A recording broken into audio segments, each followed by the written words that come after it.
of promoting it and uploading on YouTube channel of our program, and to be distributed with other occasions. I am Bogdan Moșat, Head of Joint Secretariat for Romania-Bulgaria 6A program. Together with me is Mrs. Marcela Glodeanu, the representative of Managing Authority, and other colleagues from Joint Secretariat.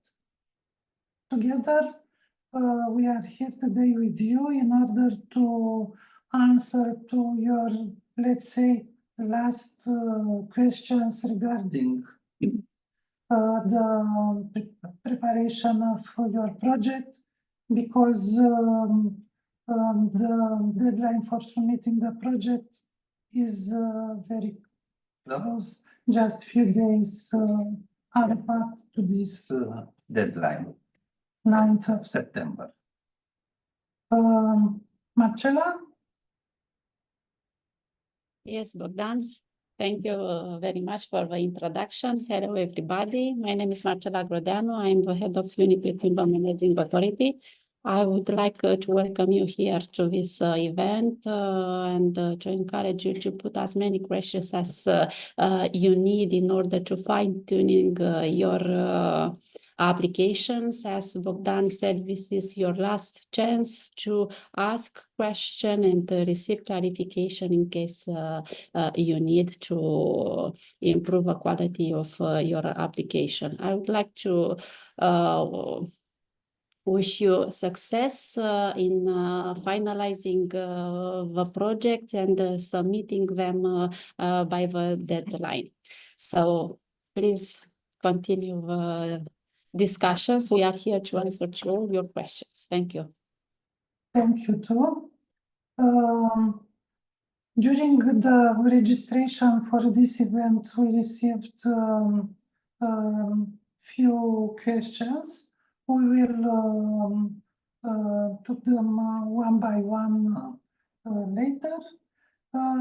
Before to start the discussions, just a few advices, few recommendations. I don't know, few tips, let's say few tips regarding the what to see again, what to check again if everything is okay before to submit the project. Speaking about the submitting of the project, one of the first advice would be to not wait for the last day, for the last moments to submit the project. You can know what the quality of the internet would be in that day, in that moment. That's why it's important to take your time and to reanalyze again the project before to submit it. And of course, as I said, to submit it before the deadline, before the last hour of deadline, which is 1 o'clock p.m. on the day of 9th of September, Monday, 9th of September. Another advice is that to check again if if you have all the annexes. If all the annexes are correctly named, are correctly scanned, if they are scanned, and if there are all of them according to the request of applicant's guide. As you know, some of the annexes are mandatory, some of the annexes are not mandatory, but depending on what the project is addressing. You have to check again if all these annexes are uploaded and are correctly named.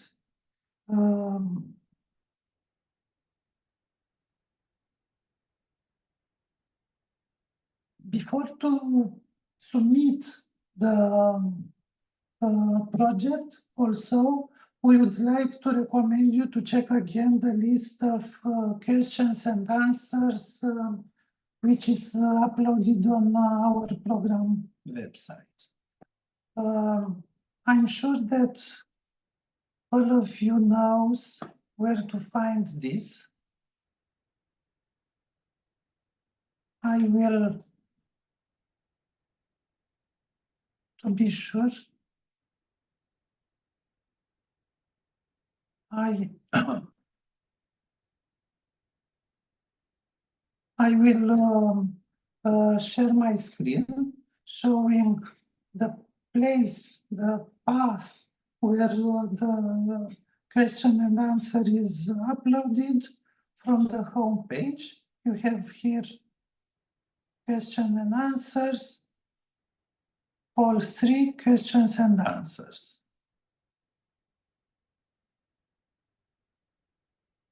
A Word document is opening, and here, structured on main sections of the applicant guide, you may find a lot of questions, a lot of detailed answers.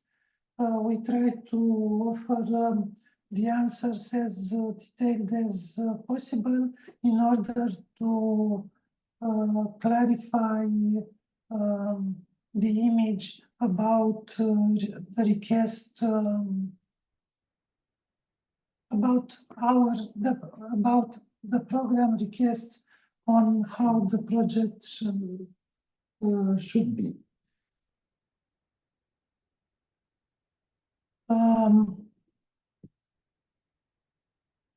Indicators, the outputs. These are very important issues to be checked again and to think once more regarding them. An important fact is that outputs shall be completed by the end of the project.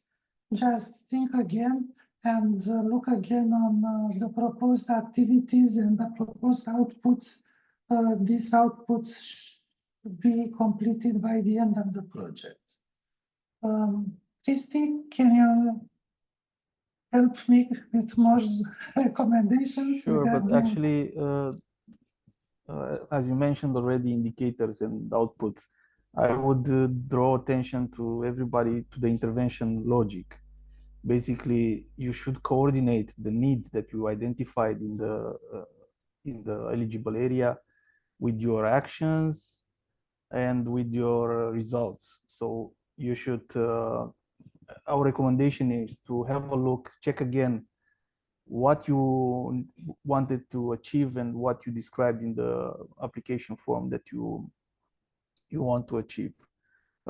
As a recommendation, I would say also to keep the things, I mean, the activities simple. Try not to, for example, not to have a lot of contribution to the indicators. I mean, if we speak about participants in trainings, don't overestimate your achievements. You'll not get a higher score during the assessment because you have, let's say, like a big number of participants, but they should be very well coordinated because this will be assessed by the assessors and this will be scored. How you link your activities with the need, with the results, with the indicators of the project. So maybe it's because Bogdan also mentioned a lot of administrative things, and sure, the details are very important, but try to have a step back and look again at the entire concept of the project, making and explain it very well in the application form. so that the assessors really understand your intervention logic, how you identify the need, how you are addressing the need, which are your outputs, and which are your results, and of course how this will be sustainable after the project implementation is finalized. But I think that we will probably go in more details once questions are starting to arise. So maybe we give the opportunity to the participants to start asking questions. For sure, I'm sure that the attendants, the potential applicants which are today with us, have some more questions. I would like also to add to pay attention to the call within you will submit the project, because there are 3 different calls open for this in GEMS. We mentioned that in GEMS there are 3 different calls open for this priority. One is for soft project, one is for hard project, and you have to submit to the correct call the project, your project. Let me see. I don't know.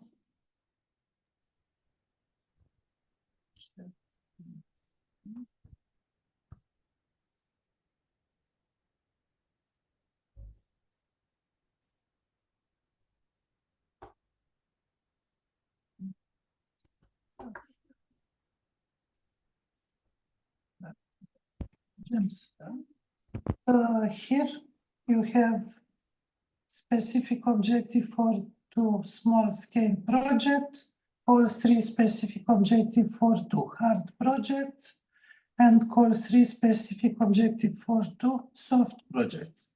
According to your project, you have to submit the project to the correct call. Just it's a good advice to pay attention to this. I do not want to waste the time, and I would propose you to go further with the questions. My proposal is to start first with the questions received during the registration period, and then to continue with other questions.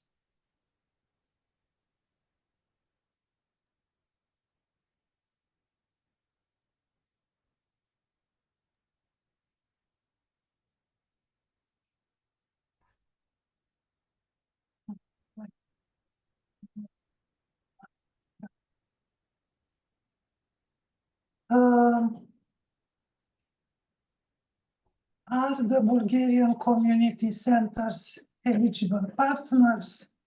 They are registered under the law of People's Community Centers as non-profit legal entities. Is a question raised by Mrs. Camelia Dimitrova from Euroconsultants Bulgaria SA. Mrs. Camelia Dimitrova? Yes, thank you.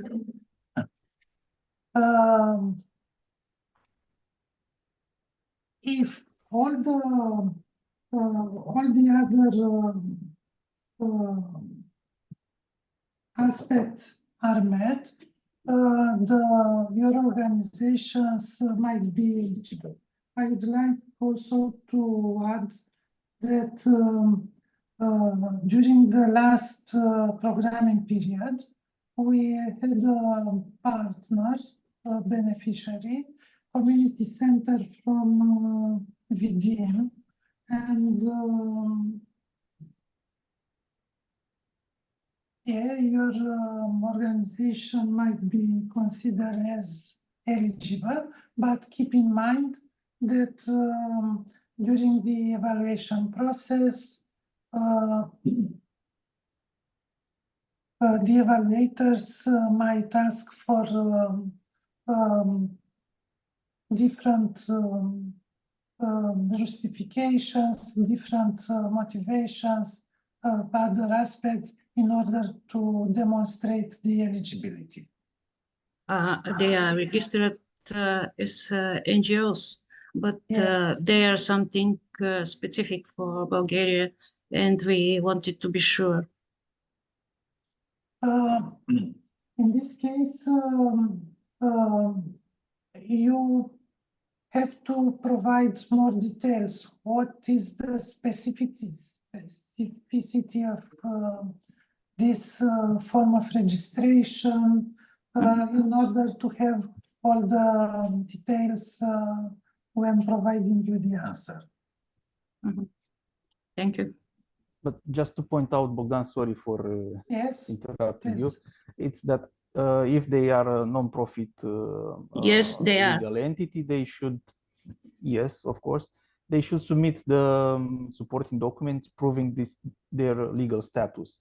Also, of course, you have to observe all the other provisions of the applicant's guide, and especially I will point out that you have to prove the competence in the field and activities envisaged under the project. You know, by submitting legal acts, strategies, action plans, documents regarding the ownership, and so on. Thank you. So generally, yes, we may say that they are eligible, but you have to observe the conditions for eligibility and prove that. Thank you. You're welcome. The next question raised by Mrs. Liviana Bianca. Within this program, can the courses be held in which the participants are remunerated? Are you here?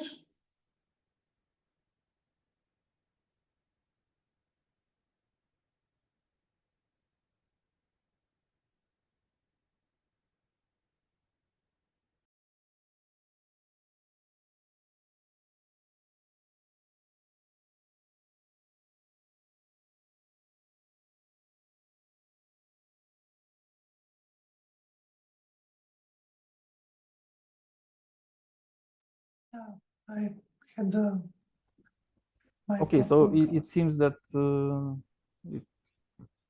person who asked the question is not with us, or maybe doesn't want to ask the question here. But yes, we know that there are some programs which had this practice, but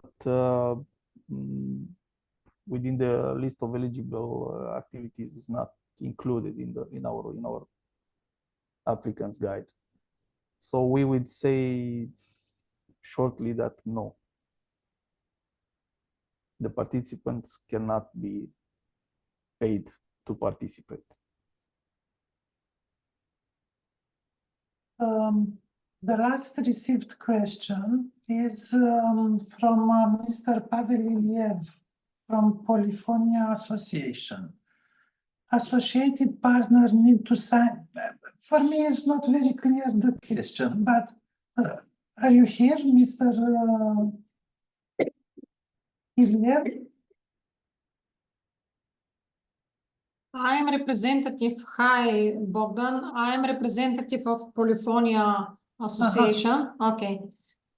And can you give more details about this question? Associated partner need to sign partnership agreement with conditions of the support.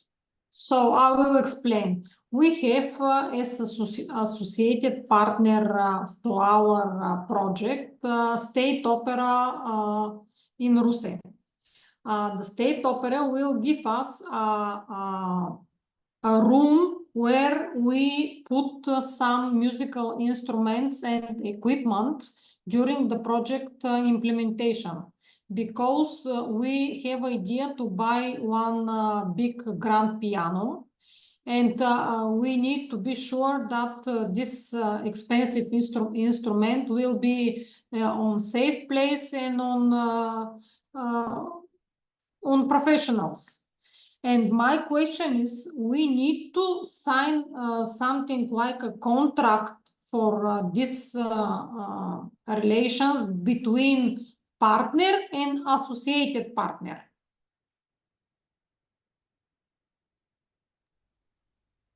But may I ask, so the associated partners only activities to, I don't know, allow you to keep one equipment?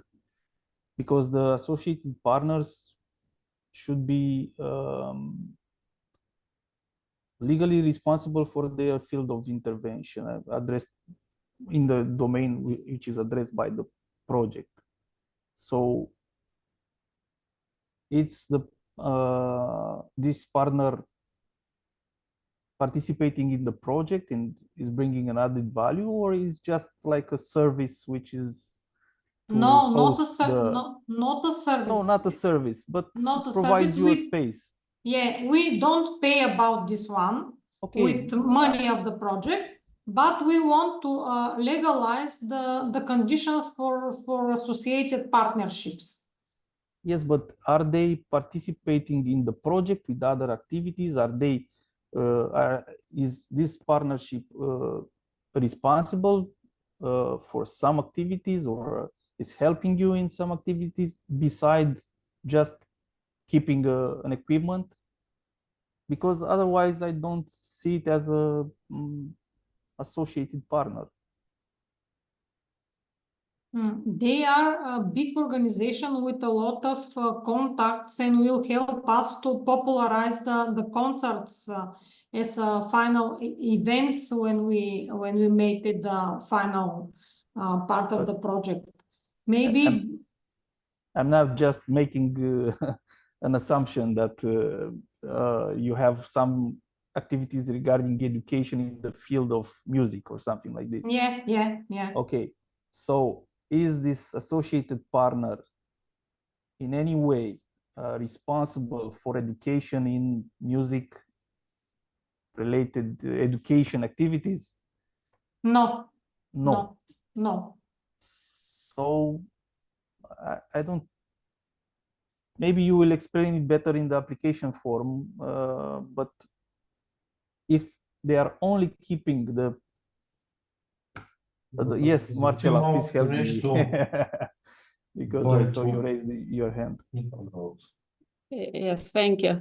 It is a difficult question to answer, because we don't have all the details and all the types of activities you foreseen in the application. But you should, if you continue involving the opera in the project, you should say exactly what it is, its contribution to the project activities, how they are involved in planning the activities and achieving the outputs and results. I understand that this opera maybe will hold will keep or host all the equipment, the musical instruments that you want to buy within the project, and perhaps the concert will be organized in the rooms put at disposal. So this can be clearly explained in the application, and you could explain when detailing the role of associated partner, all these elements. However, from my personal point of view, you should have a clear understanding between you as partner and opera, that they will keep the instruments and maintain them and use it only for the purpose of these trainings or whatever you organize there. Because this, of course, will be asked also during the assessment by the assessor, because if the project is selected, we want to make sure that all our investments are in the benefits of a project and are kept let's say, alive during the entire period of a project and afterwards during its durability.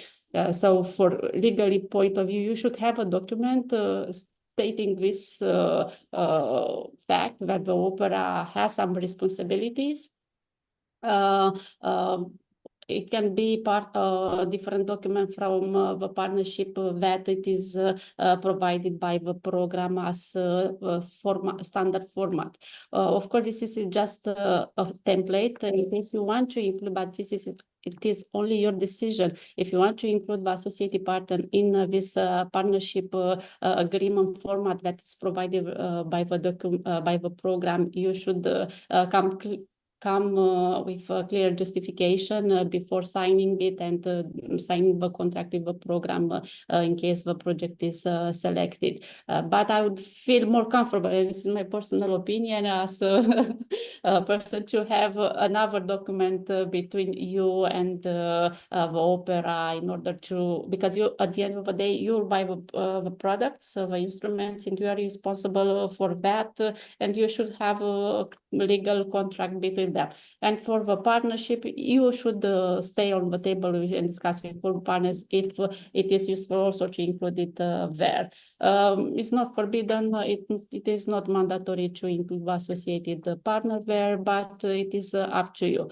You have a justification, you have all the arguments for including it, but from my point of view, is not something that the program is forbidden it to include or make it mandatory. This is for the project partners, for the lead partner and project partners. The associated partner could be considered at the end of the day part of a partnership, but it has a special status. So it won't harm you if you include it with clear responsibilities, but you should present us your opinion or your request is if a project is selected for funding and during the pre-contract stage, the best solution can be taken or decision can be taken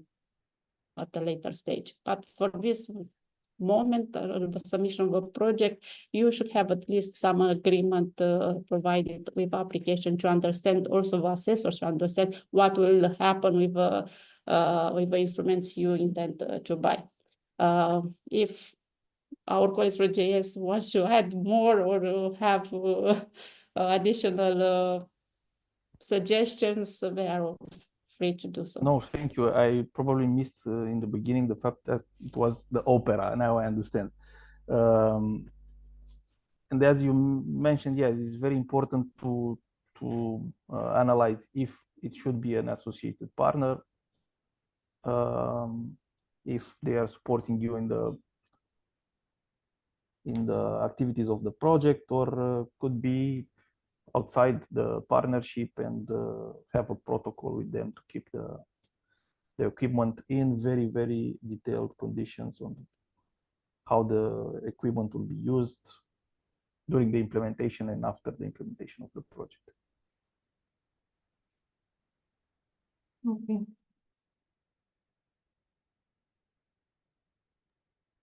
Mrs. Christova, I see that you raised your hand.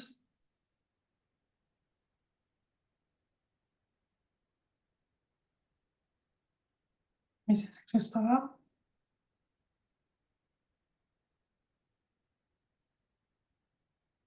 Okay, maybe if it's just, Sorry, do you hear me? yes, no, yes. Sorry. My question refers to the investment section of the application form, and it concerns purchasing of equipment. So when purchasing of equipment is envisaged under the project proposal, which will be used in practical training and will be positioned in 2 different locations, is the given equipment considered as an investment, and respectively, is it necessary that it is described in the application form in the investment section? And if we need to describe it in the given section, is it treated as one or two different investments? I mean, do we have to describe the equipment item by item, or as a set of equipment in the two different locations, or in the third case, as a single set of equipment, which will be just later on distributed in different locations? How do we have to describe it in case it is treated as an investment? In the beginning, we should clarify whether the equipment in this form is treated as investment under the provisions of the guide. Okay. Hello to everybody. My name is Tihomira Gospodinova. I would like to reply to your question. Yes, the purchasing of the equipment is investment. It's representing investment in accordance with the applicant's guide provision. Yes, of course, you should explain the envisaged equipment items, item by item. You should envisage money for their purchasing. And in this situation, when framing the money in the budget, you will explain them item by item. You shall provide price offers for the envisaged equipment items, at least two price offer or independent evaluation of the costs. Actually, there is a difference between the infrastructure and the investment. I mean, in accordance with the applicant's guide provision, first of all, you can invest in purchasing of equipment, how it's in your case. And as you explain, if I correctly understand, there will not be any infrastructure component in your project proposal. The second situation would be if you have also investment in infrastructure and works, then it's a little bit different, the situation. And in that situation, if you have infrastructure components, you shall provide also a technical documentation, documents proving the ownership of the land where you envisage to do it, and so on. But if I understand correctly from your explanation, your project proposal will include only purchasing of equipment items, meaning that it's not necessary for you to provide, as for example, documents proving the ownership of the building where the equipment items will be installed. But of course, in the application form, you shall provide a clear explanation what type of equipment. You shall explain the correlation between the main objective of the respective activities and the selected equipment items, and so on. If you envisage to purchase, as for example, 50 laptops, multimedia screen for a presentation, and so on, you shall explain them as different delivery items and correlate the explanation provided within the project activities and the envisaged cost within the project budget.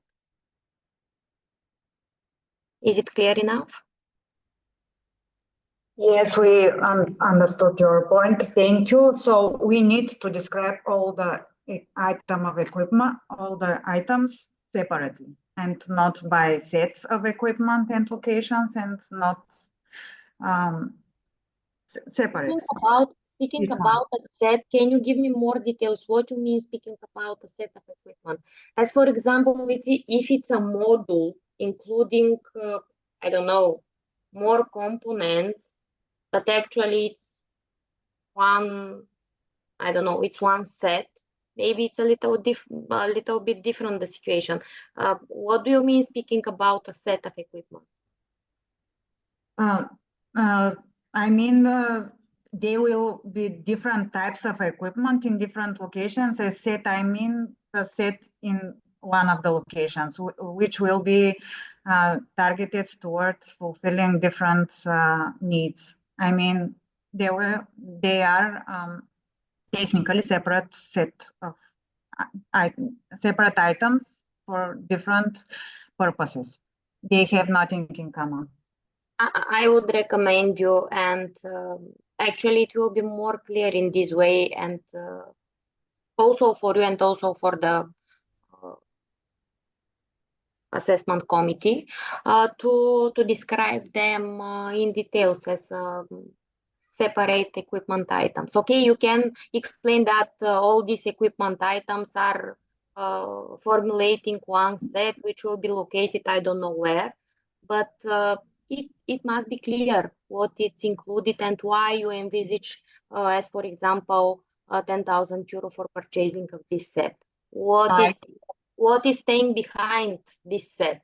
Of course, you will provide also justification documents, as I said earlier, price offers or independent evaluation for the costs for the envisaged money in your budget.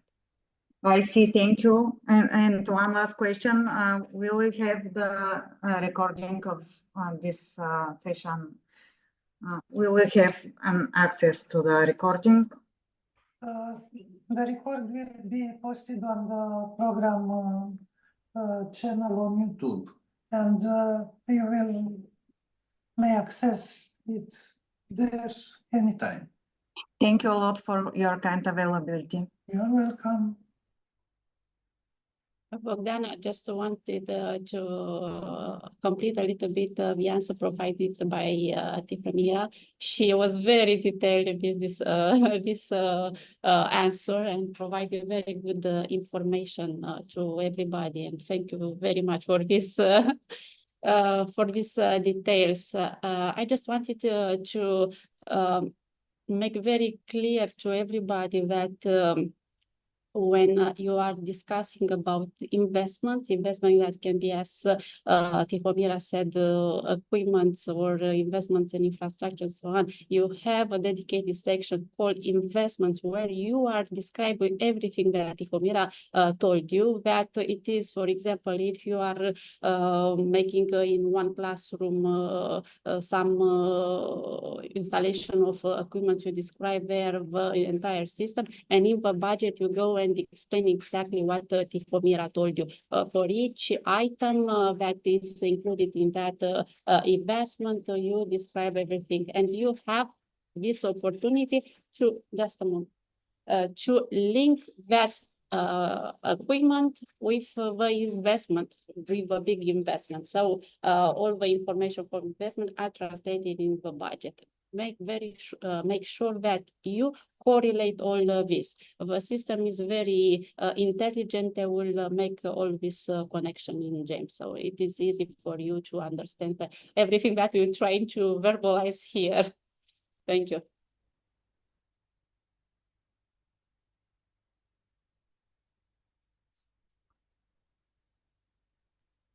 Mr. Cristi, you have something to yes, add? I wanted to add. Of course, it was already explained, but just to mention that the applicant's guide says that there are no separate investment work packages. So because the question was about if splitting the description of the activities based on the location. So no,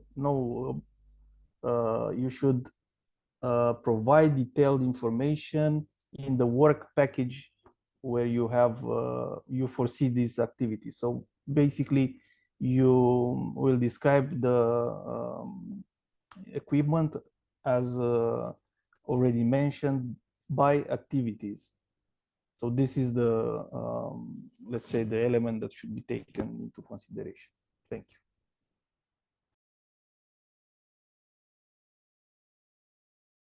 Thank you, Cristi. Mr. Plamen Zahariev. Yes, hello everyone. I have actually several questions, if possible.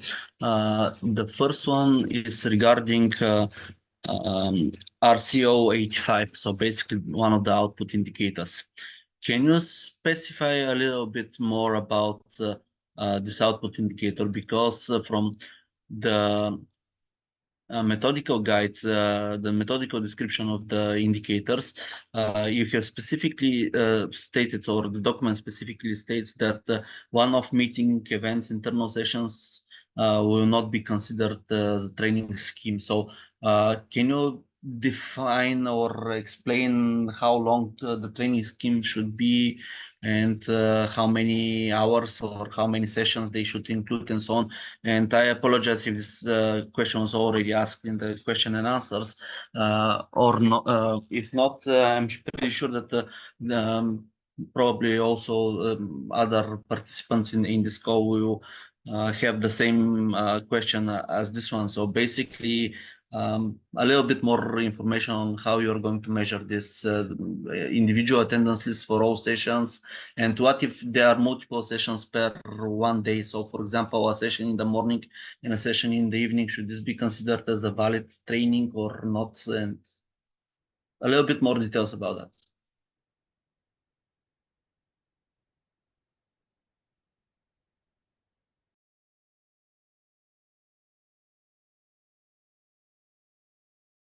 So I will start, and then Christy will complete my reply for sure. It is a very good question. Thank you very much for addressing it. I know that it is the topic of indicators, output and result. It is a hot one, so I will try to do my best in providing you clear explanations. Well, this indicator, it's an output one. Which measures the participations to the joint training scheme. A joint training scheme, you saw, which is its definition. It is considered an I don't know if you want to read it or not, but it is considered has multiple conditions. One of the conditions is to be jointly developed by the partners. So this is the first condition. And the second condition, it is to have multiple elements. It can consist in a multitude of sessions. But it has also to have a joint curricula. So it is up to you, depending on your target group and your objectives and your needs, to develop this training session. You can have one training session in one project, or you can have more training sessions if you approach different target groups and or different topics, or depending on your needs and objective. The training the training scheme includes can include sessions, individual workings, which are counted as sessions, or can include, I don't know, maybe some practical exercise or session and so on. So it is up to you how you define them and the length of these sessions. Let's say sessions, but sessions has multiple phases, let's say. So we didn't define session as only one type of event within in the context of a joint training scheme. So it is up to you, depending on your target group and your needs, to define this training group and the number of sessions, how long they are. You can have one session that can last 1 week. It depends on you, how you build your curricula. We cannot impose you all this, but what it is important to mention is that the training scheme includes a multiple of sessions. Having just one event on a certain topic is not considered as a training, a joint training scheme. It is just an event and that's it. A joint training scheme, it is something more complex, which, as I told you, has a clear training, clear curricula jointly developed by all Bible partners, has a target group identified, has some objectives, and have some sessions. And this training scheme should be completed with a certification.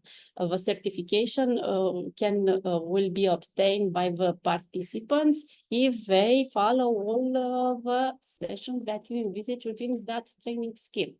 This is the logic how this indicator was built. I don't know if it is clear. Christy, if you want to add something more, No, if for I me it's missed clear. something. No, I mean, you pointed out very well the fact that there are multiple sessions, because in the meetings we had previously, you know, we provided assistance every first day online with the beneficiaries, and we saw that sometimes they didn't realize that having, like, for example, a session in Romania and a session in Bulgaria, it's one training scheme, because they were thinking there are two training schemes. So it is very important how you build your activity and how you are unfolding it in order to get the results you want. And depending on that, of course, how you will describe this as a number of hours of training or modules of training, you will have to prove the participation with, as you said, attendance lists, photos, and recording of the meetings or something like this. I mean, you can bring multiple monitoring sources in the end for the participants. For the completion, you will have to bring the certificates, as Marcela mentioned before. Yeah, I think this is it. I don't know if there is anything else to say. Yes, Just Christy, what if I it's just clear. want to, Yes. to add something. It is up to you on how you are building this training scheme, and you should have clear conditions. You should state clearly how the certification is obtained, not only participating to one session and you receive it. No, you have to have some rules and conditions clearly described in this training scheme, saying that if you are participating to only one, you cannot receive this certification because you didn't reach your objective of completing or at least transferring some knowledge, some skills, developing some competencies. Even if it sounds very simple in theory, in practice it is a complex process of developing this training, joint training scheme. So you should approach it like this. I know that Ms. Zahariev, yes, it's is one of our beneficiaries in our projects and has a lot of experience, especially in education. So I'm very sure that the reply was a little bit clarifying what he already is doing, actually. Thank you.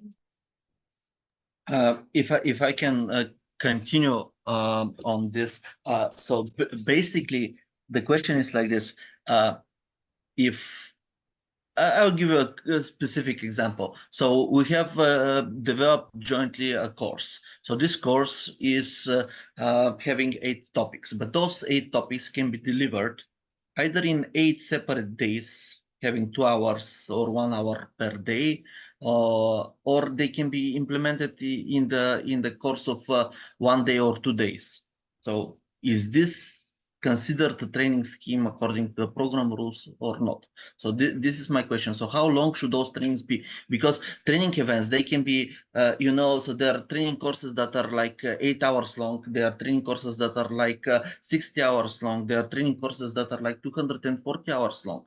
And those are not considered the same. So if we build a project with 4 courses that are 60 hours long and someone comes with 50 trainings of 8 hours, you understand that he will have 50 training events and we will have only 3. So those things are not comparable. So my question was, are there any specific limits in the number of hours or the number of sessions or the number of days that those training events should take place, or that's up to the beneficiaries entirely? This is a very detailed question, and it seems that you thought in depth to your project. So it is up to you to set the joint training scheme. you can do it with starting from your objectives. What do you want to achieve? You want to, I don't know, to increase the skills of a certain group of teenagers, like, let's say, so in building something, for example, creating something. Of course, depending on what you want to achieve, depending on specific target group, you will set the curricula and the activities how you want to reach the objective of that training scheme. That can involve maybe 3 courses related to a specific sub field of general thematic of 1 hour, 2 hours, 3 hours, depending on how complex are the information you want to provide. You can have also additional sessions that are implying research on certain thing, or you have sessions that are dedicated to practical exercise. So it is up to you, and the length depends also on you and your target group. If you notice that some information are very complex and the development of a certain skill from the entire training group requires a session of 2 or 3 hours, then you will develop that session of 2 or 3 hours. If the other is simple, it will be enough 1 hour, or maybe it will be not sufficient. You will need a session that will last 3 days. So it is up to you how you are building this training scheme. What is important, it is to be jointly developed, to be a quite complex one, and to have a joint curricula, and then go and implement it where you wanted to do, and depending on your target group. So it is up to you. We don't have such conditions in the applicant's guide. And I don't know if you have all the information when you're submitting the application to detail all these elements in the training scheme. I believe that before, when you are developing the training scheme, you will develop it based on an analysis of the needs of that target groups and the objectives set by you in that training scheme. Thank you. And just if I may add, is that you have to explain this very well in the application form, because we go back to the intervention logic, why you need this number of, for example, number of hours of training, why you need this training scheme to look as you will design it. And this should be, I mean, like a recommendation to have, to explain this and to support it with actual data, if available. For example, if you are targeting a specific field of activity and you want to provide the participants with the certificate, and there is, for example, any methodological description or any legislation saying that in order to give to somebody a certificate for a specific field of action, you need to have a training of at least a number of hours, you should mention that and explain why you will have that number of hours of trainings or that number of sessions in your project. If I can intervene also, in your question, you mentioned about a competition between you as a potential applicant and another project where will be envisaged a bigger number of trainings. As Mr. Radu and Mrs. Glodianu said, there is not a competition based on the number of the trainings that you will envisage. There is not any restriction for the minimum or for the maximum number of hours which will be included in the training. The competition will be based on the quality in the writing of the project proposal. So it is very important to explain very well and to justify the number of the hours, and focus on this. Do not focus on envisaging a bigger and bigger number of trainings which will be included. You will not be granted with more scores if you are envisaging 50 instead of 30 trainings or something like that. It's not a competition based on the number of the trainings. It's a competition based on the quality of the project proposals and the way it will be justified and explained by the beneficiaries. And just what, nor it's, I mean, it's not a competition also in the number of participants. So, yeah. Okay, and one final question. So if the contents are jointly developed and then the courses are led separately, I mean, for example, the same training program, but delivered in Romanian for the Romanian audience and delivered in Bulgarian for the Bulgarian audience. Is that acceptable, or do we have to have joint delivery? I mean, like half of the hours from the Bulgarian partners, half of the hours from the Romanian partners. Because, for example, if we develop a course on a specific topic jointly with our partners in the project, and then we deliver this course in its whole here in Bulgarian, and they delivered it in whole in Romanian to their audience, will that be considered as acceptable, or do we have to deliver it both in English by having half of it delivered by us and half of it delivered by them?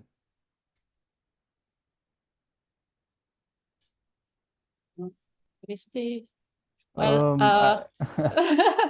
I would say that, I mean, I would actually ask another question. Where is the joint part of the training scheme? If you are delivering the same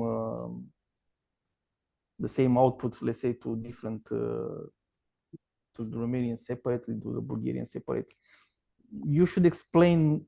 I mean, we cannot directly answer this question because the justification for the fact that the training scheme is first of all necessary, and after that it's implemented and jointly, it should come from you. But for sure, it shall be joint. That's for sure. It should be jointly developed, jointly implemented. Yes, but the question is what you consider under jointly. So this was my basic question, because the Erasmus program, which is also a very big European program, it allows for the joint development of courses and the joint delivery of courses. And under joint, they understand the following. So a consortium of, let's say, 3 partners can develop the same curricula, and the same curricula can be delivered in 3 different countries on 3 different languages, thus covering a bigger area. And this is still considered as a joint delivery, because, if we have to deliver this in English, this means that our audience will either have to be fluent in English, or we have to hire a translator for all of the sessions, which will increase significantly the cost of the educational activities. But if we develop jointly the contents, and we do training of trainers, so for example, our partner teachers come to us, we train them, and then they go back and they deliver this in Romanian to their audience. It was jointly developed, and it is jointly delivered because we are also delivering the same content here. So we are delivering this in Bulgarian to our audience. They are delivering this in Romanian to their audience. So this is a joint delivery. But if it has to be by both partners, so by teachers of both partners, this will mean that at least one part of the training should be in English, because we don't know Romanian, they don't know Bulgarian. This means that we either have to have the participants only speaking or fluently speaking English, or we have to have translators for those sessions, which we also need to plan in our budget. So this is the cause of the question. Yeah, it is a difficult question. Actually, it's not so difficult, but it is we needed to judge it case by case. As I explained you, it depends on the needs you approach and the specific target group you involve in the project. Ideally, all the sessions should be jointly organized. Participation from Romania and Bulgaria, from all partners. I'm sorry, I cannot hear you. I said ideally the sessions of the training scheme should be jointly with participants from Romania and Bulgaria. But we understand that each target group has its own specificity and their own needs. So even if we don't encourage, we understand if it is a joint, if it is duly justified, why you have chosen that certain part of a sessions of a training scheme should be organized only for Romanian participants or only for Bulgaria. So this could be acceptable if it is justified, but I said this depends on the target group you have. If, for example, your training scheme would be dedicated to professors from the area, then here I would see no impediment on having the joint sessions organized together. But if you are speaking about implementing sessions with I don't know, students of 10 years, which don't speak Bulgarian, Romanian in the simultaneous, they could understand, or we could understand, and if you provide justification, why certain sessions, if a training scheme is dedicated to that target group, are organized separately in both sides of the area. So depends very much on what you want to do there.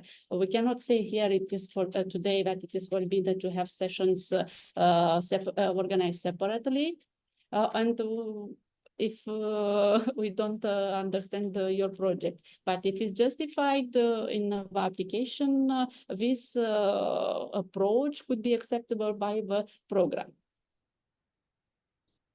So just let's go back a little bit to what the methodology is saying, is that the joint training scheme implies the involvement of organizations from both countries in the development, delivery, and post-delivery of the training scheme.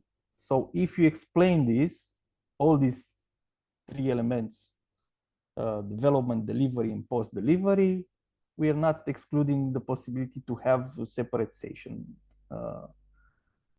But you are the expert in education, and I'm sure that you will find the explanations and you'll design the training scheme as it should be. Just to explain this to the assessors so that they understand the involvement of organizations from one countries in development, delivery, and post-delivery of the training scheme. This is what we can tell you now. Okay, thank you very much. We had this question and we answered it to you. So it is on Q&A explaining exactly. Everything depends on your objective and needs and the specificity of your target group. They should be correlated.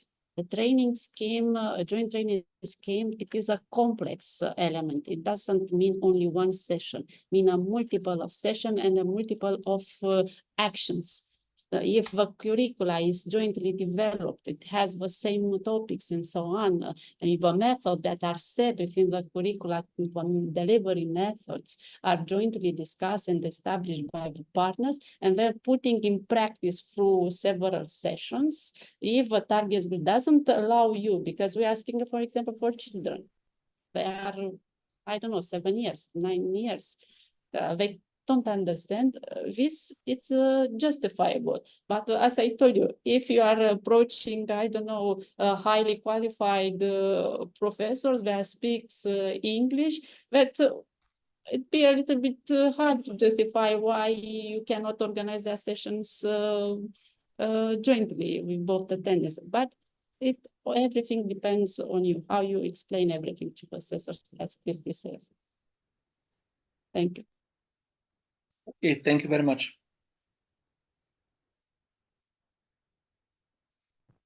Mr. Kirillov, you still have the raised hands. Do you have other questions or? Yes. Hello. Hello, everybody. I'm glad to see you again after a couple of years. I have 2 questions, but I apologize to other participants. I want to go back a little bit on a question of Mrs. Kristova, because for me, wasn't very clearly. I mean the investment with equipment.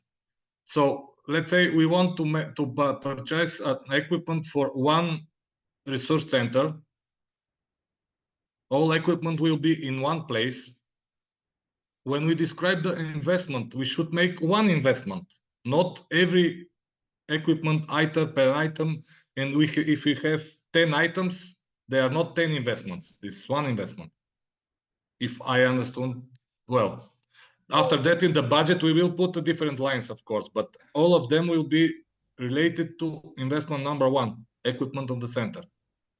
Yes, it will be envisaged as, let's say, in the second work package, and then you will explain what exactly represent this one investment, exactly as you explained now. Investment in purchasing of equipment for one training center, and after that you have the possibility to detail the every single delivery items and to envisage them as expenditures detailed also in the budget.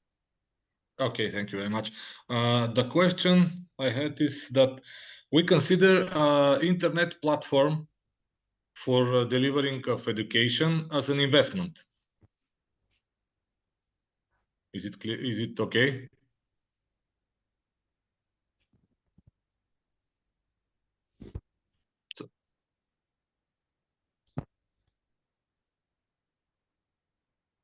Or it wasn't clear, the question, I don't know. No, it's clear. Probably we are. I was expecting Mira to answer because she answered the first one, but no problem. I'm trying to share the list of eligible Sorry. Okay, so we will wait for you to share the list of eligible. Let me. So the question is if the purchasing of a platform is representing investment. An investment as a software. Okay, just a second to go on the article where it's explained what investment is. Just a second. What type of equipment can be envisaged? Okay, I'm already. Okay. Is it visible? Yes. Just a second, please. I open it. Okay. Can you see the list of eligible expenditures? Okay. Okay. In Article 13, as a possible equipment cost, you can envisage what you said earlier, IT hardware and software.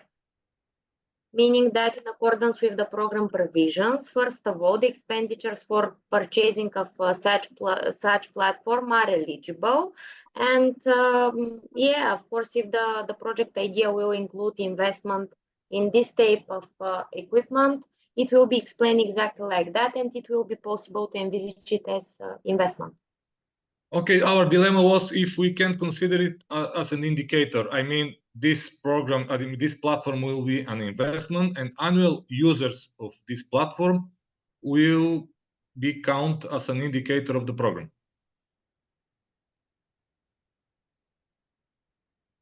So, I mean, annual users means they have to register themselves, they have to take all online courses that are on the platform, and probably they will receive a certificate for this, or it doesn't matter about certificate, but they will make the online courses on the platform. Only this will represent the investment, nothing else beside the platform, if I understand correctly. We will have a platform. We want to put it like indicator as investment with annual users. Is it correct or not? That is the question, in fact. If we have 200 annual users of the platform. Yes, it could be a contribution to this pair of indicators, the output investment in education and the result annual users. Yes, okay. Yes, but you should clearly describe when you are filling in a section dedicated to investment exactly what it is, and because I suppose that this platform will be a complex one. It won't be just something purchase website. from the It won't be just a Yes. website. exactly. Yes, and I would But- recommend also, sorry, because you mentioned this, and I also had some, I looked into the previous program a little bit, and I saw that there are already some web platforms for trainings. And I would recommend you to very well explain your need for the project and for this investment, taking into consideration also what there is on the market, let's say like this, what we develop, maybe to build on the results of the previous programs and projects, of course. Okay, thank you. And the last question is about offers that we have to deliver now. Do they have to be electronically signed or just a copy of the offer? You can provide a print screen from internet, or Okay. you can provide also signed offers. It's up to you. The idea is to have at least 2 price offers from, let's say, well-known supplier, or if you don't have price offers, to provide independent evaluation for the respective cost that can be envisaged in your project proposals. So the form of the offers will be decided from you based on the type and specificity of the items for which you will provide it. Thank you very much. You're welcome.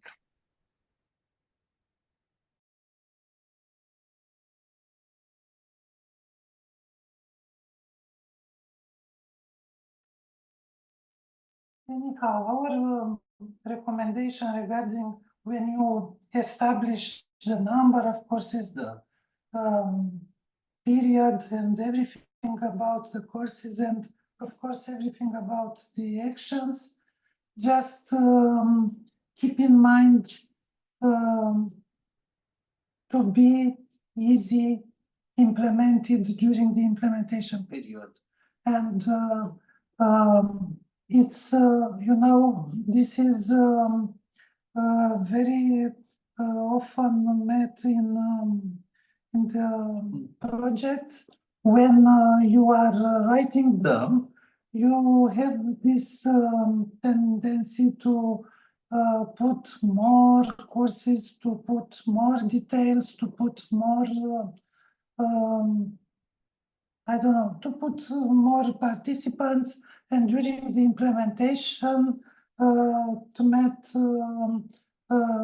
obstacles in implementing these actions. That's why it's a strong recommendation to you to have in mind that the actions you describe, not to get you confused during the implementation. Keep it simple, keep it clear. This fact also is an advantage for during the evaluation, as clear as it is, as fast the project will be assessed, and with less request for clarification. Just keep it clear and efficient. Just do not forget that after the evaluation, I mean, beside the fact that this project proposal will be object of evaluation, if it will reach the moment of selecting, it shall be implemented also. And after that, it shall be reported as documents. What Mr. Mushat said, it's exactly about this. Do not focus only on the assessment. Think about implementation also.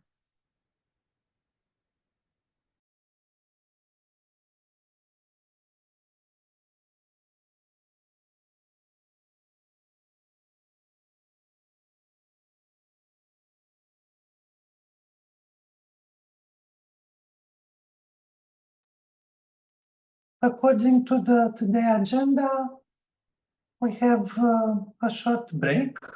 If you want to benefit of it, or if you want to continue, but if you do not have right now other questions, I propose you to take the break and after 15 minutes to be here again together. Okay?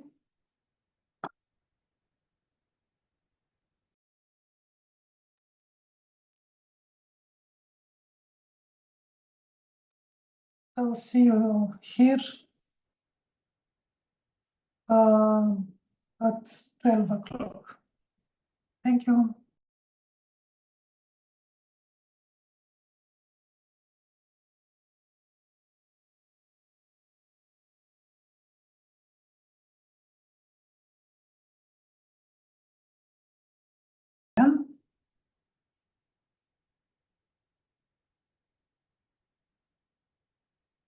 Is everybody back?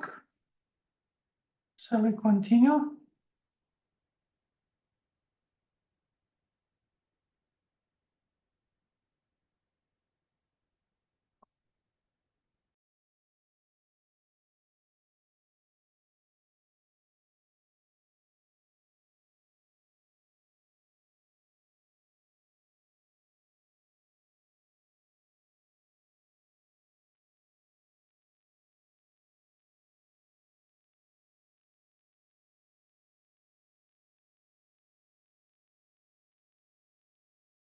Mr. Kirillov, I saw that you had raised hands. I'm sorry that I have to take the floor again, but I just received a question for a Romanian partner, a school, that asked me, they have, in Romania, you have two types of budgets. One budget for the own funds and one budget for the state budget.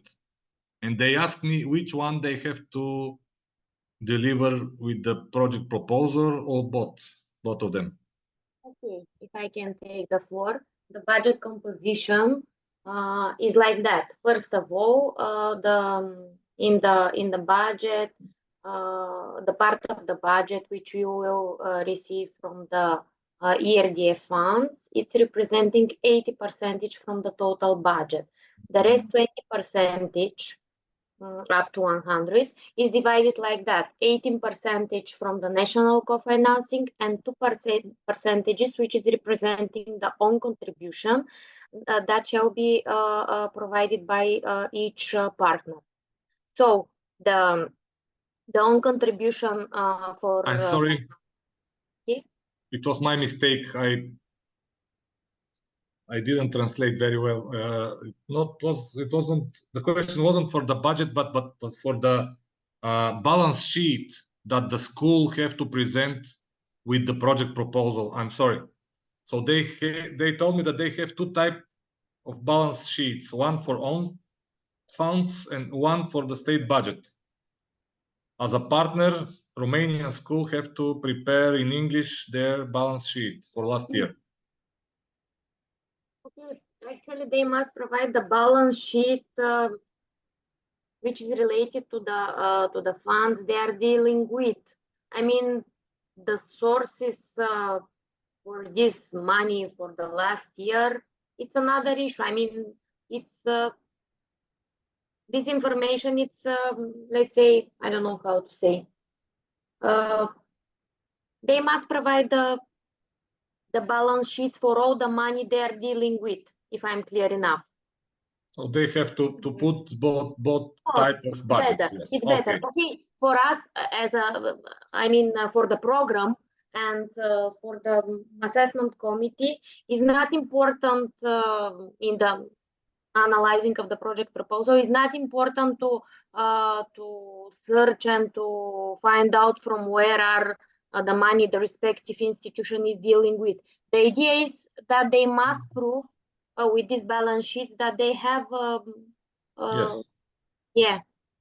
Cash flow for the last year, as for example, if we are referring to the last year. So in this situation, it's better to provide both of them. Still, Mira, sorry for interrupting you. I would like to ask Mr. Kirillov to send the question on help desk and to include more details, because it's not quite sure why they have two kind of balance sheets. Yes. Okay, I tell them to prepare the question. They will put it on Yes, help prepare desk. the question for help desk. Thank you very much. You're welcome.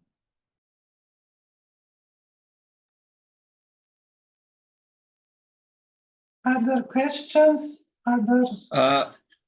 If I may, related to the question of Mr. Kirillov, so basically this is in the case that the project partners are going to basically have economic activities. So basically get money for the educational services that they offer, but in the other cases, if the courses are offered without any economic activities related to them, do the partners still have to provide those balance sheets?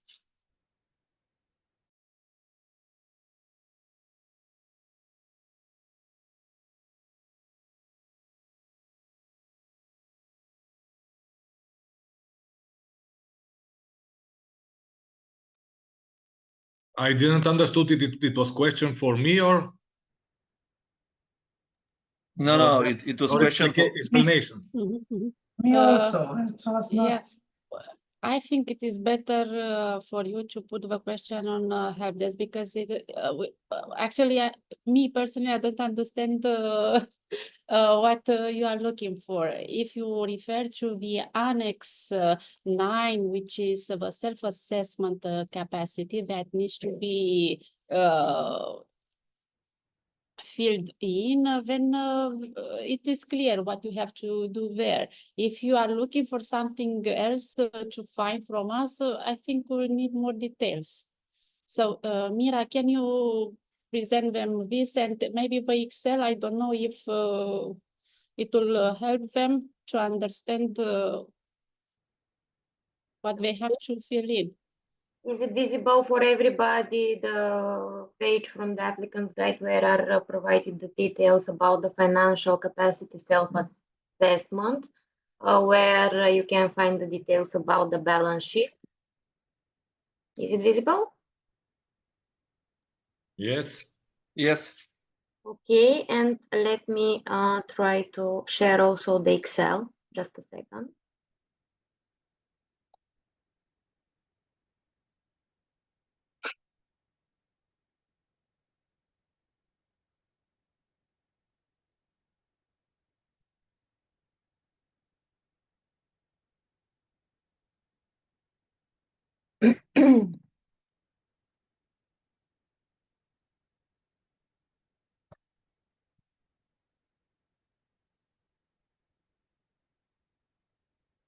I think I managed. On the Yes, we screen, can see you it. can find the respective Annex 9, and the idea of this balance sheet, which is requested from the program bodies, is to find out if the data which you will complete in this Annex 9 are true, and to find the correlation between the balance sheet and the data you will fill in the Annex 9. So on the first sheet, it's the introduction with the instruction how to fill in the different section from the Annex 9. On the second sheet, you have an example which information from your balance sheets must be included in this Annex 9. Assets, liabilities, and so on. After that, based on the data you will complete on the second sheet, we are reaching on the third, where also are needed some details to be provided also from the potential applicants based on the documents they have in relation to the financial cash flow of the institution. And we are reaching the last fourth sheet, where are the results from this Annex 9. Okay, please pay attention on the red color. And for you, it must be clear that if the result from all this data you will complete as a potential applicant, of course, based on your balance sheets and based on the accounting documents related to the financial cash flow of your institution, you are reaching in a situation where the result from your Annex 9 is in red color, then you should provide something in plus. The idea of all these requests and all these documents are for the program bodies to be ensured that, first of all, the respective institution have enough sources, and that the information you will provide as financial sources is correlated with the situation you have in-house, actually. This is the idea. I don't know if it's clear enough. Yes, it is. If the result of this Excel, which is visible for all of you, which will be completed based on the balance sheets you are asking about, if the result of this Excel is in red, you must come with something in plus, meaning a financial plan, how you are envisaged to ensure the financial cash flow of the project. So the program must ensure from the beginning that the partners will have enough money to implement the project.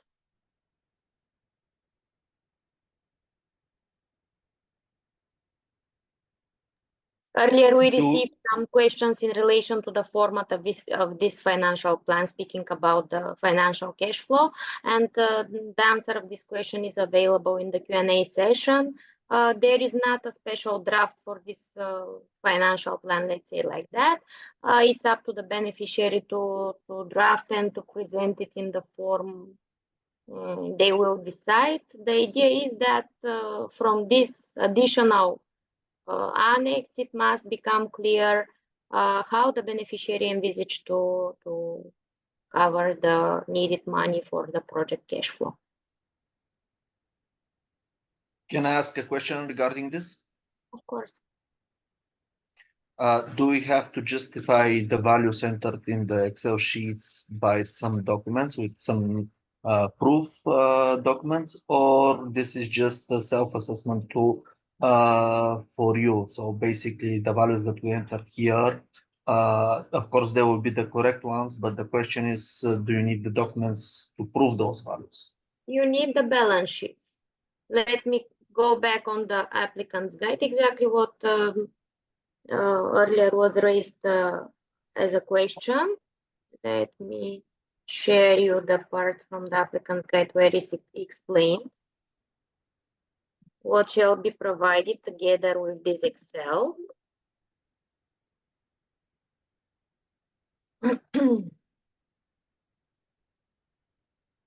Okay. The Excel is representing the financial capacity self-assessment in Excel file format. Shall be provided by all the project partners together with balance sheet and profit and loss account and the plan, if the case. The plan, I spoke earlier about it. So together with the Excel and with the figures you provided in it, you must provide the balance sheets in order to find out the correlation between the figures you mention and the figures actually in your accounting systems. And if the result from this Excel will be red, you must provide also the plan where in a free format, I mean, you will decide in which format, where you must explain how you will provide the cash flow of the project.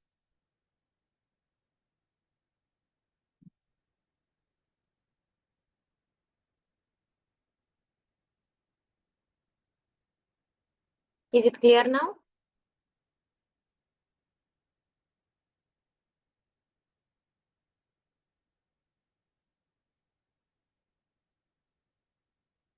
Hello, I'm Oana Steculescu, and I would like to add a question here. My question was about the balance sheet and the profit loss. They have to be translated in English and the amounts in euros, or do you accept them as the already they have been drafted in the final in the submitted form in the Romanian and the Bulgarian state.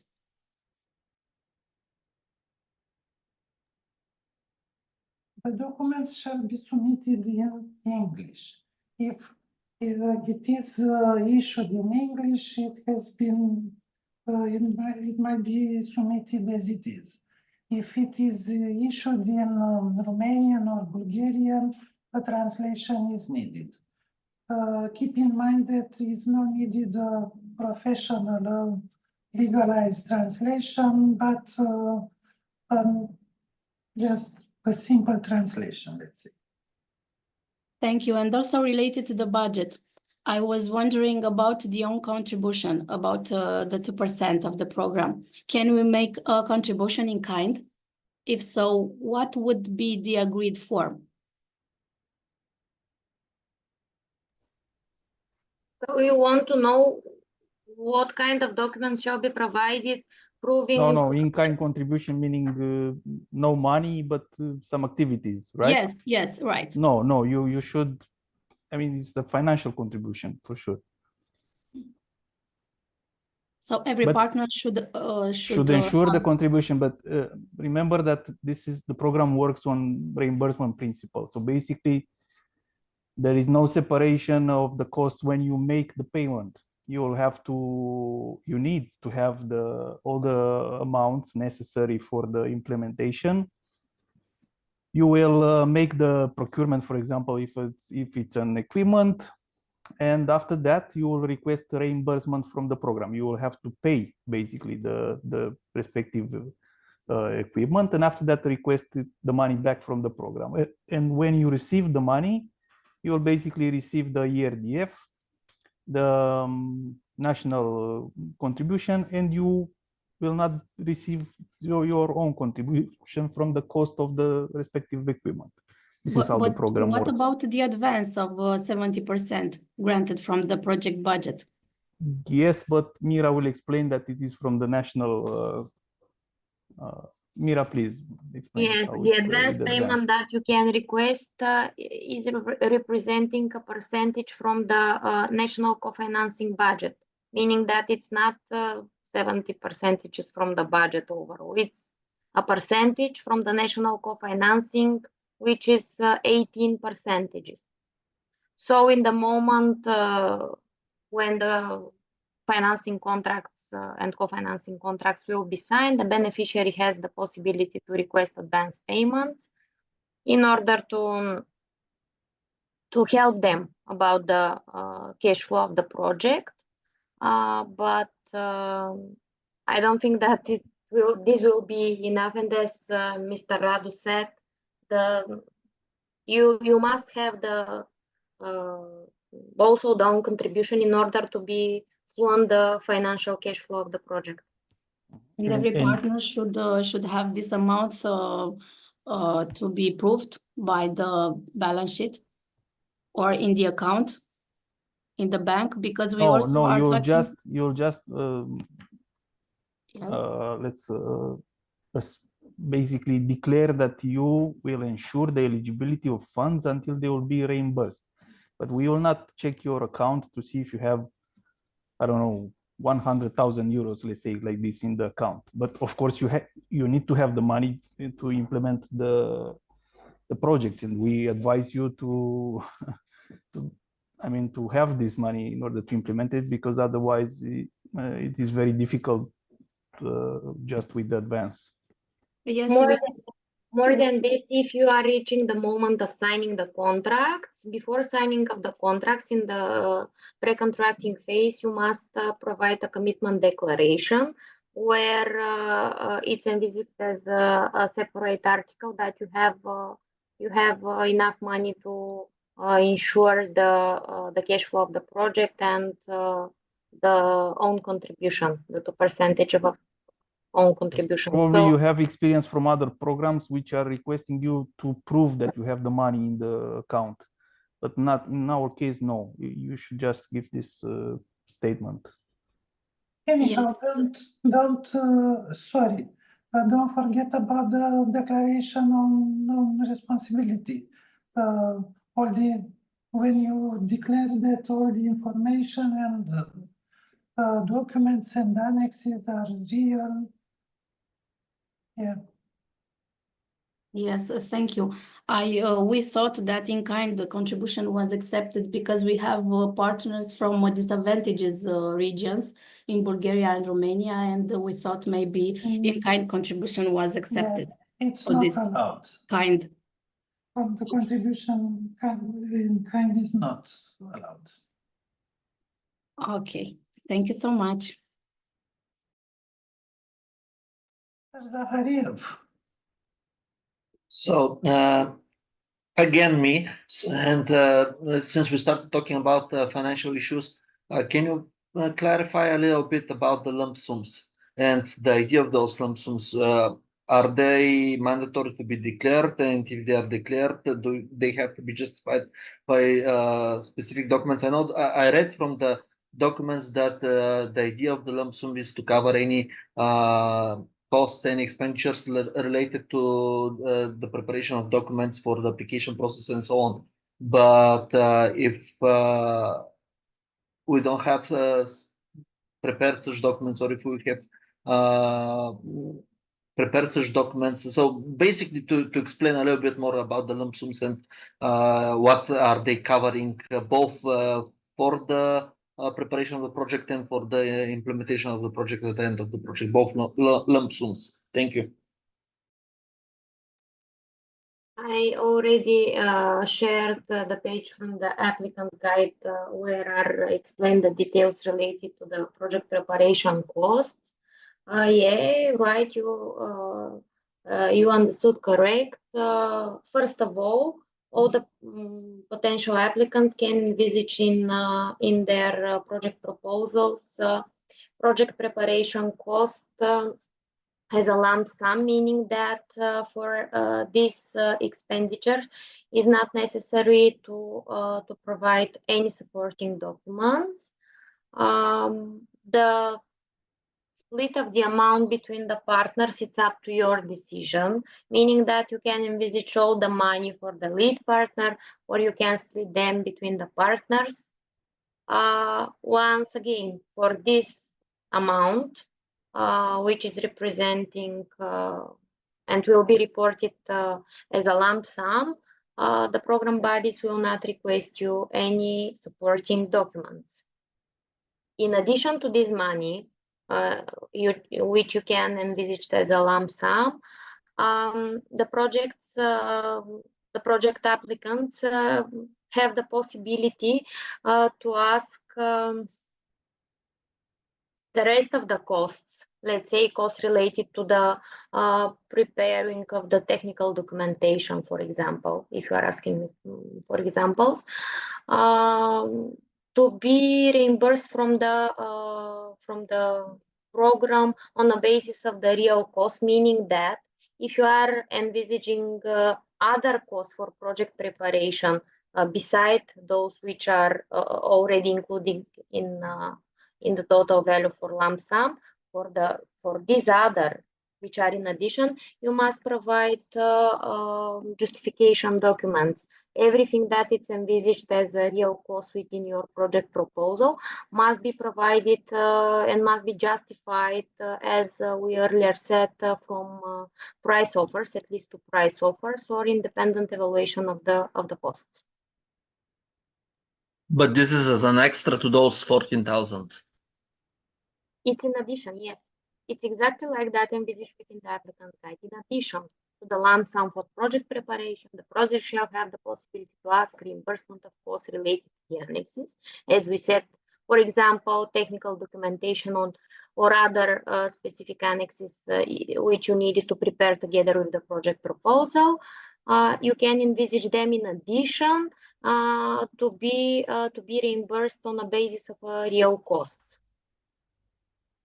Okay, now everything is clear. Thank you. And they should be very well explained, the real cost. I mean, why you need extra money for project preparation? Why is not enough what you will receive as a lump sum? Christy, may I Da. step in. So, you are not obliged to choose lump sum, but we recommend you because it's a lump sum, it's an amount you have work for preparing the application, you had organized meetings, you exchange travel costs and so on. So you have this amount and you should request it. Immediately after the contract is signed, the managing authority will give you the money without asking any question. The real costs that Mira mentioned are related to the annex type B. So if you had an CBA performed, if it is needed, or a feasibility study, or environmental impact, or so the other annexes type B mentioned at the end of applicant's guide, you can request only if you want and you have justifying documents after the contract is signed based on the real costs, justifying documents, so on, in the first partner report. That's the only difference. Again, it is up to you. We offered you this possibility because you spend money and it is fair for you to request the reimbursement of them. Yeah, it's a measure of simplification for you as Exactly. beneficiaries to So be simpler, yes. the trigger element for receiving the lump sum for preparation is the signing contract, the subsidy contract. And then we will split the money according to your understanding between partners. And the closure lump sum, it is given to you only after the project is closed and the final report accepted by the program. You only see in advance this lump sum. This lump sum, it's again a flexibility measure given you by the program in order for you to support additional costs that will happen after the project is closed. For example, preparation of a final project report. The final report, let's say, let's call it like this. All the analysis that you have to make in order to report your result indicators, because you will have some result indicators that needs to be reported after 6 months of project completion or after 1 year. So you will need somebody to do this, and that somebody will need to be paid. And that's why we are giving this amount of money. But these are covering that type of activities that are after the project completion. You have all these details if you want to read them in the methodologies of simplified cost options. They are all in our program website. So if you would feel the need to explore a little bit what we have presented you in brief today. But this is the logic. Thank you. No, everything is clear now. Thank you very much for the comprehensive answers. So it's okay with me now. Thank you. Yeah, and just one more small element. Please tick the box there for the lump sum, because we had some cases where partners didn't request it. It is a pity not to request this money that belongs to you, because you put a lot of efforts on developing and later on implementing the project.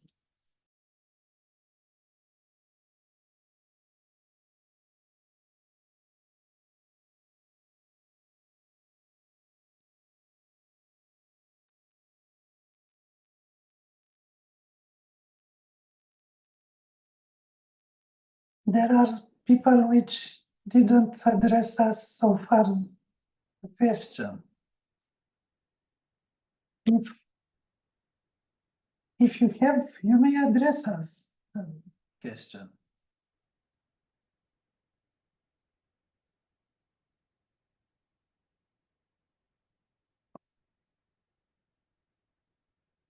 Anyhow, today the discussions were very productive and very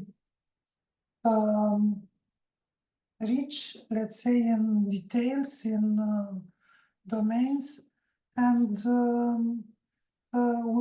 we hope that clarified your vision about the final project to be submitted.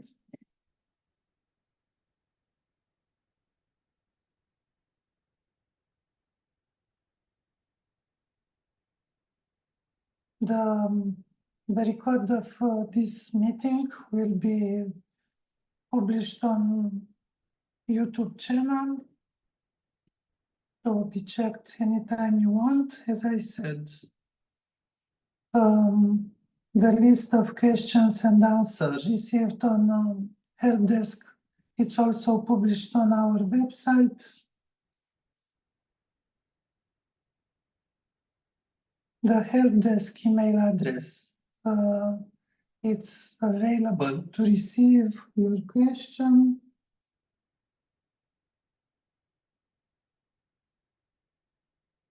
If I would ask you once again if you have questions. If not, we do not want to bothering you or something.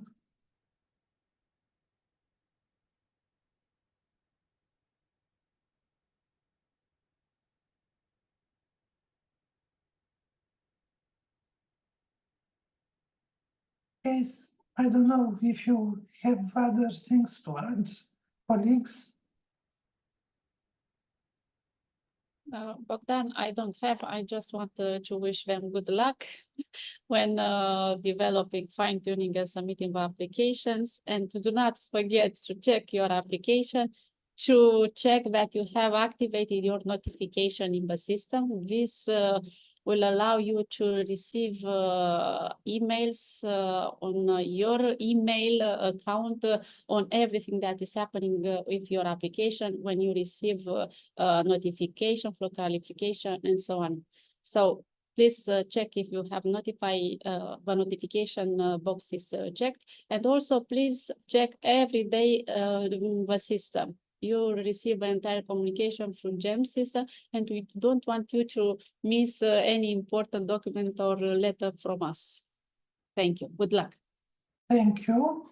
I also have a request for you. At the end of this meeting, I would like to ask you to fill in the questionnaire, sending us your impressions, your vision about our event and proposal for the future events. My colleague sent also on chat the link to the online questionnaire. And also, if it's easier for you to scan this QR code, you may also reach to our questionnaire by this way. We would highly appreciate if you will fill the questionnaire.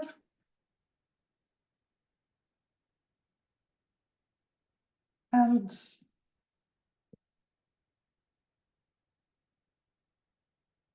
I would like also to wish you good luck, to wish you to pass to the next stage from potential applicant to applicant and then to beneficiary, and together to get closer to the program objectives.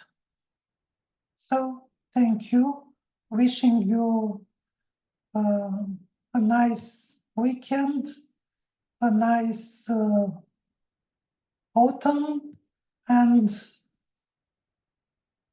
good luck.